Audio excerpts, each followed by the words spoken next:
یہ وہ لوگ تھے ان کو کہنے کی ضرورت نہیں پڑتی تھی، ان کے کردار کو، ان کی سچائی کو، ان کی ستھرائی کو، ان کے چہرے کے نور کو، ان کے اخلاق کو دیکھ کر دنیا کہتی ہے کہ تم کو شجرہ پڑھنے کی ضرورت نہیں ہے، کردار خود تمہارا شجرہ بتاتا ہے، تمہارا چہرہ خود تمہارا گھرانہ بتاتا ہے۔ حضرت سیدنا امام زین العابدین رضی اللہ عنہ کے پاس ایک شخص آیا، سامنے کھڑا ہوئے گالیاں دے رہا ہے۔ حضرت کے شاگرد تھے، آستین چڑھائے، دوڑے، حضرت کو کیسے گالی دیا، ابھی اس کا کام تمام کرتے ہیں۔ حضرت نے فرمایا اگر اس کو ہاتھ بھی لگاؤ گے تو میں تم سے زندگی بھر ناراض ہوں، میں ناراض رہوں گا۔ فوراً رک گئے، کہا کہ اس کا میرا معاملہ، تم کو تو گالی نہیں دیا، مجھ کو گالی دیا، میرا اس کا معاملہ ہے، میں دیکھ لوں۔ سب پیچھے ہٹ گئے۔ لیکن آج کا کوئی بڑا ہوتا تو کہتا مجھے گالی دیا، ٹھیک ہے تمہیں اور ایک گالی دیا، تم سب مل جاؤ، پورے مل کے اس کو گالی دیا، پورے مل کے اس کو سکھاؤ، مجھے کیسے دیا، تم کرو، اس کا جینا حرام کرو، ہر طرف سے لگائیں گے بچوں کو۔ لیکن یہ وہ نہیں تھے، کہا کہ میرا معاملہ میں دیکھوں۔ اس کے بعد گئے، کہا کہ بابا دیکھیے آپ نے مجھے جتنا برا کہنا تھا کہہ دیا، گالیاں دینا تھا دے دیے نا، لیکن ابھی تم جتنا برا کہے ہو، انہیں وہ کہہ رہا ہے کہ اتنا گالیاں دینے کے بعد چہرے پہ بل تک نہیں آیا، غصہ آنا تو دور کی بات ہے، چہرے پہ بل تک نہیں آیا، کیا بات ہے، تم کو غصہ کیوں نہیں آتا، کہ انسان نہیں ہو؟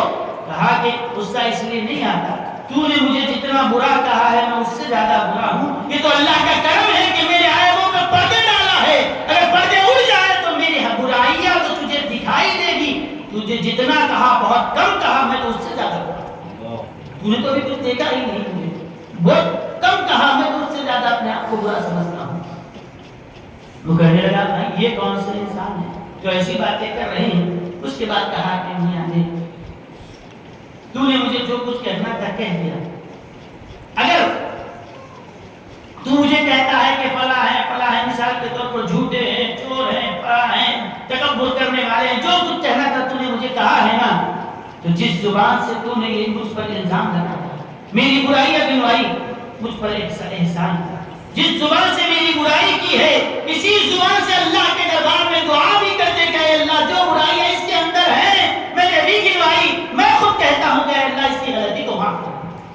جس زبان سے میرے لیے تو گالیاں دیا، مجھ کو برا کہا ہے، ایک احسان یہ کر دے، اسی زبان سے میرے لیے دعا بھی کر دے کہ اللہ مجھے معاف کر۔ اور اگر جتنی برائیاں تو نے میری گنوائی ہے اگر ہے تو دعا کر دے، اللہ معاف کر دے گا مجھے، اگر نہیں ہے تو میں اللہ سے دعا کرتا ہوں کہ اللہ یہ کسی کے بہکاوے میں آ کر مجھے غلط کہہ دیا، میں نے اپنا دل صاف کر دیا، جب میں نے معاف کر دیا تو تو بھی اس کو معاف کر دے۔ اگر غلطی واقعیت ہے تو تو دعا کر کے میری غلطی اللہ معاف کر، اگر غلطیاں نہیں ہے تو خالی ایسے ہی کہہ رہا ہے، میں دعا کرتا ہوں کہ اللہ مجھے معاف کر دے، کیوں نے مجھ پر جھوٹا الزام۔ اس کے بعد کہا دعا کر رہا ہے کہ پیسے لے کے تھیلی دی، کہا کہ یہ رکھ لے اور میرے ہاتھ میں دعا کر، کیونکہ تو جانتا ہے نا میں نے جھوٹ کہا، تو جو بول رہا ہے فلاں کیا، بس یہ پیسے رکھ اور یہ نذرانہ تحفہ ہے، بس میرے لیے دعا کر۔ اور کہا کہ اب اس پہ لوگ اتنے ہی ہیں، اگر اور ہوتے تو اور دیتا۔ جب یہ انداز دیکھا تو وہ کہا کہ پیسے رکھ دیا بازو، اور اس کے بعد اب تک جو گالیاں بک رہا تھا وہ کہنے لگا اشہد انک ابن رسول اللہ، میں گواہی دیتا ہوں کہ آپ مصطفیٰ کے شہزادے ہیں، نبی کا گھرانہ ایسے ہی ہوا کرتا ہے، مجھے معلوم نہیں تھا، لوگوں نے بہکا دیا تھا، اب پتا چل گیا جیسا درخت ہوتا ہے ویسا ہی پھل لگتا ہے، محبت کا درخت ہے تو پھل بھی ویسے ہی میٹھا ہے۔ وہ اعلان نہیں کرتے تھے کہ میں سید ہوں، میں حسینی ہوں، میں فلاں کا شہزادہ ہوں، لوگ کردار کو دیکھ کر کہتے تھے ہاں رسول کا گھرانہ ایسے ہوتا، نبی کی اولاد ایسے ہوتی، شہزادہ ایسے ہوتا ہے۔ حضرت سیدنا غریب نواز رضی اللہ عنہ نے اپنے کردار سے ایسے ہی منوایا۔ وہ آئے تو ہندوستان میں تو اسی نبی کے کردار کو، نبی کے اخلاق کو، پاکیزہ ادوار کو لے کر آئے، اسی کے ذریعے یہ آج جو نور پھیلا ہوا نظر آ رہا ہے انہی کی محنتوں کا ثمرہ ہے۔ میرے بزرگوں اور دوستوں، تو میں جو نگاہ کی بات کر رہا تھا کہ پیر و مرشد کی پہلی توجہ کا حال یہ تھا کہ عرش آدم ان پر منکشف ہو گیا، اس کو وہ دیکھتے ہیں۔ اور پھر یہ دیکھ ہی نہیں رہے تھے بلکہ جس پر توجہ ڈالتے تھے اس کو بھی دیکھنے والا بھی بنا۔ آپ جب علم حاصل کرنے کے غرض سے نکل گئے تھے، الگ الگ علاقوں میں سفر کیا، یہاں سے وہاں، وہاں سے یہاں تلاش میں رہے، ایک مقام پر اپنے استاد کے پاس حاضر ہوئے۔ آپ کے آنے سے پہلے استاد مسند لگا کر انتظار کرتے بیٹھے ہیں۔ جیسے ہی آپ آئے وہ فوراً استقبال کر کے لے گئے اور بٹھایا اور درس شروع کر دیا۔ کہا کہ آپ میرے آنے سے پہلے ہی، میں تو نیا آیا ہوں باہر سے، میرے آنے سے پہلے یہ مسند لگا کر یہ علم کی چادر بچھا کر انتظار کر رہے ہیں اور میرا استقبال کر رہے ہیں، آپ کو کیسے پتا چلا؟ کہا کہ معین الدین تم آ اب رہے ہو، ہمیں بہت پہلے ہی کہا جا چکا ہے، ایک امانت جو ہم نے تیرے سینے میں رکھی ہے، اس کا ایک اہل اور وارث معین الدین آنے والا ہے، یہ علم تم کو اس تک پہنچانا ہے۔ ہم تو یہ امانت لیے بیٹھے، اسی کام کے لیے بیٹھے ہیں کہ تمہارا انتظار کرتے ہیں، یہ امانت ہم نے اپنے بڑوں سے پائی ہے، تمہارے حوالے کرنا۔ حضرت بیٹھ گئے استاد سامنے، آپ شاگرد بن کر بیٹھے ہیں، علم حاصل کرتے ہیں، درس چل رہا ہے۔ جب نماز کا وقت آتا مسجد میں حاضر ہوتے، مصلی پر مسجد ہی میں درس ہوتا تھا، لیکن نماز کا جب وقت آتا تو استاد کہتے معین الدین یہ خدا کی بارگاہ میں پیش ہونے کا مسئلہ ہے، وہ مسند درس تھی جہاں میں پڑھاتا تھا، تم شاگرد تھے، یہ خدا کی بارگاہ میں پیشی کا معاملہ ہے، استاد مقتدی بنے گا، شاگرد امام بنے گا۔ حضرت سے نماز پڑھاتے تھے، پڑھانے کی بات آئے درس ہو، کتاب پڑھانے کے لیے خود پڑھاتے تھے، آپ کو علم دیتے تھے، لیکن نماز کا مسئلہ آئے تو معین الدین یہ صاحب کتاب کی بارگاہ میں جانا نہیں ہے، یہ عرش اعظم کے مالک کی بارگاہ میں جانا ہے، اللہ کی بارگاہ میں پیش ہو رہا ہو، تم آگے رہو میں پیچھے رہتا ہوں۔ استاد خود پیچھے رہتے تھے، حضرت سے نماز پڑھایا کرتے، اساتذہ میں ان کا احساس۔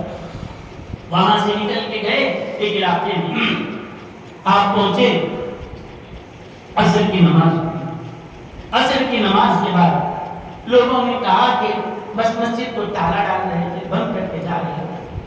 حضرت سے بھی کہا کہ حضرت آپ بھی جائیے یہاں سے مسجد بند کر رہے ہیں۔ کہا ابھی سے کیوں مسجد بند کی جا رہی ہے؟ کہا کہ نہیں، مغرب عشاء کی نماز یہاں نہیں ہوتی، مغرب اور عشاء کی نماز یہاں نہیں پڑھی جاتی، یہ جنگل کا علاقہ ہے اور ایک بڑے خونخوار خطرناک یہ ڈاکو کا علاقہ، رات کے وقت یہاں جس کو دیکھتا ہے وہ گلا کاٹ دیتا ہے، اسی لیے کسی میں ہمت نہیں ہے کہ اس سے مقابلہ کرے، اسی لیے عصر کے بعد گاپ کاٹ کے چلے جاتے ہیں۔ کہا مغرب عشاء نہیں ہوتی، نماز نہیں ہوتی؟ کہا نہیں، کئی عرصے سے نہیں ہو رہی ہے نماز۔ وہ جب ڈاکو کا ایسا خوف ہے کہ نہیں پڑھا جا سکتا، ہم اپنے اپنے علاقوں گھروں میں جا کے پڑھتے ہیں۔ کہا چلو مسجد کو بند کر دیتے ہیں۔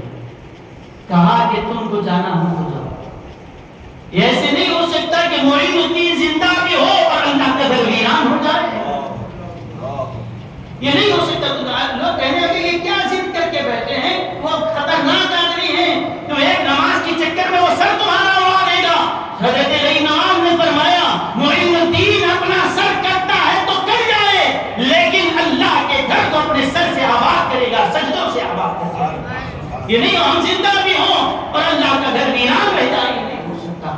میں نماز یہاں برابر ادا کروں گا۔ لوگ سمجھائے نہیں مانے، چلے۔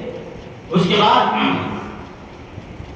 رات میں وقت آیا، کوئی نہیں تھے، اکیلے آپ کی اذان دی تھی، عشاء کی نماز تھی، غالباً سنت پڑھ لی۔ اس کے بعد اب تک بھی کوئی جماعت بنانے کے لیے کوئی شخص ہی نہیں۔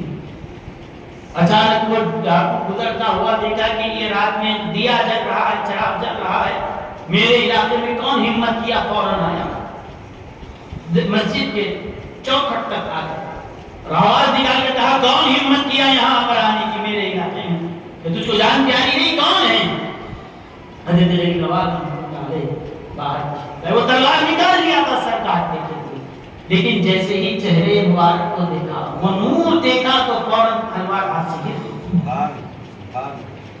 لیکن جو اندر سے اس کو دشمنی اور جو غصے کی شدت تھی کہ میرے علاقے میں رہنے کی ہمت تو ہم کیا، آج تک کوئی نہیں رہتا، تو نماز بھی پڑھ رہا ہے، یہاں اذان بھی دے رہا ہے، اذان بھی دے رہا ہے، ایسے ڈرائے حضرت علی نواز رحمۃ اللہ علیہ کی زندگی ہمیں سمجھا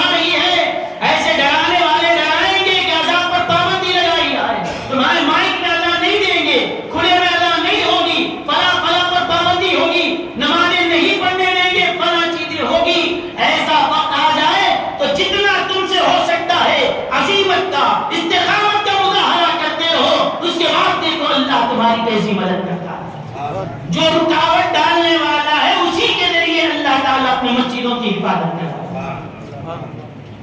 کہا کہ تلوار نکال, چہرہ دیکھا تو ذرا اندر ہوا. آپ نے فرمایا میاں کسی کے دربار میں جب حاضر ہوتے ہیں نا, کسی کے مہمان بن کے کسی کے گھر کو آؤ تو چوکھٹ پہ پیر رکھ کے واپس نہیں جاتے, جب چوکھٹ تک آ گئے ہو تو اندر بھی تو آ جاؤ. ایسا نہیں ہے کہ دروازے سے پلٹ کے چلے گئے, یہ کیا بے روکی, جب آ ہی گئے ہو تو ذرا اندر آ جاؤ. اب اندر آ گئے تو کہا کہ پانی ہے ذرا وضو بھی کرنا. اس کے بعد اندر آئے. اندر آنے کے بعد آپ نے کہا کہ تجھے جو کرنا ہے, کہ میں ایک تحفہ دے رہا ہوں قبول کریے. آپ نے اپنا لباس چادر اس کو دے دی, وہ اوڑھ لیا. اس کے بعد مصلی کے پاس آئے اور آ کر کھڑے ہوتے اور اللہ کے دربار میں دعا کرنے لگے کہ اے اللہ یہ تو لٹیرا باہر تھا جو لوگوں کو لوٹ رہا تھا, لوگوں کے گلے کاٹ رہا تھا, اب یہاں تو اس کو میں نے تیرے دربار میں لا کر کھڑا کر دیا ہے. جو بھٹکا ہوا تھا تیرے دربار میں لا کر کھڑا کرنا میرا کام ہے, یہاں سے دلوں کو پھیرنا یہ تیرا کام. میں نے تو اپنا کام کر دیا. اب بس یہ تھا کہ یہ باہر تھا تو لٹیروں کا لباس پہنا ہوا تھا, باہر تھا تو قتل و غارت کی مچا رہا تھا, کہ یہ باہر بروں کا لباس پہنا ہوا تھا, میں نے اسے اچھوں کا لباس پہنا دیا. مالک ظاہری لباس کو بدلنا ہمارا کام ہے, باطنی حالت کو بدلنا تیرے حوالے, ہم نے تیرے حوالے. اب یہ تھے, یہ کس انداز سے انہوں نے دعا مانگی ہے اللہ. اب تک تو لوگوں کے ہاتھ خون سے اس کے ہاتھ رنگے ہوئے تھے, میں نے وضو کرا کر تیرے دربار میں لا کر چڑھا دیا, تیرے نبی کی سنت کا رنگ چڑھا دیا ہے. بس یہ کہنا ہاتھ ابھی دعا سے نیچے اترے آئے نہ تھے, وہ کہنے لگا حضرت مجھے اپنے دین میں داخل کر. اذان دی تو تنہا تھے, لیکن نماز قائم ہوئی تو تنہا نماز نہیں پڑھی, صحیح نماز نے جماعت کے ساتھ نماز. اور کس سے پڑھائی ہے؟ وہ جس کے دل میں کفر تھا آج ایمان آ کر ان کا مقتدی بھی بنتا ہے. جو نماز سے روکنے والا تھا وہی نماز نہیں بن گیا, وہی جماعت بنانے والا تھا. اس کے بعد ہمیں اس بات کی طرف بھی توجہ کرنے کی ضرورت ہے کہ اتنی محنت اتنی کوشش تو ہم کر سکتے ہیں نا کہ اپنے دوستوں کو اپنے گھر والوں کو نیکی کی دعوت تو دیں. بہت افسوس کی بات ہے کہ جو مسجدیں بازاروں میں ہوتی ہیں, اب آپ کی مسجد تو بالکل آبادی میں گھروں کے بیچ میں ہے, لیکن جو روڈ پہ اوپر جو